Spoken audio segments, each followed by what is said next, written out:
Hi guys, so yan, first day of school pala ni Batang Tricycle.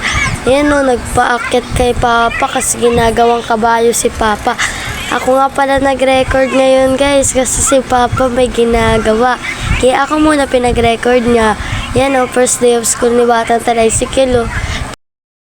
Lakad yung batang, yan o. Ginagawang kabayo yung Papa ko. Grabe talagang ni Batang Tricycle. Yan guys, papunta na silang eskwelahan. Kasama nga pala dyan si Mama, di lang po kita sa video. Yan, ayun na po yung school. Shout out nga pala kay Ma'am Bambi na followers ng Papa ko. Ayun si Mama sa likod niya.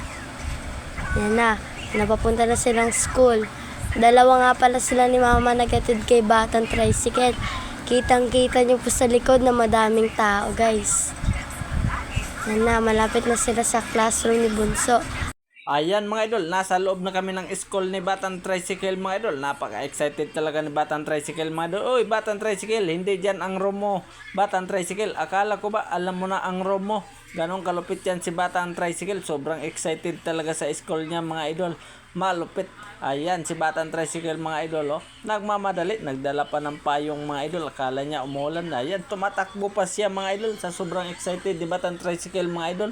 Tumakbo siya papuntang room niya. Parang kabisado niya dito ang loob ng school mga idol. Parang taga dito lang si Batang Tricycle mga idol. Kabisado niya ang room ni Ma'am Bambi kung saan siya pupunta mga idol. Ayan, tumakbo, iniwan kami ni Batang Tricycle mga idol. Sa sobrang excited ni Batang Tricycle sa pag-aaral mga idol. Diyan talaga ako natutuwa kay Batang Tricycle mga idol. Excited sa pasukan mga idol. Kaso pagdating ng mga ilang linggo mga idol, sasabihin niya ayaw ko na mag-school mama. Pagod na ako, inaantok na ako. Ganong kalupit yan si Batang Tricycle mga idol. Ang dami ng dahilan mga idol. Pero sa unang pasukan, sobrang excited talaga ni Batang Tricycle. Katulad yan mga idol, oh. Napakasigla at napakasigasig talaga ni Batang Tricycle. Ayan si Commander mga idol. Napakaganda kong Commander. Ayan, ipasok na siya sa loob mga idol.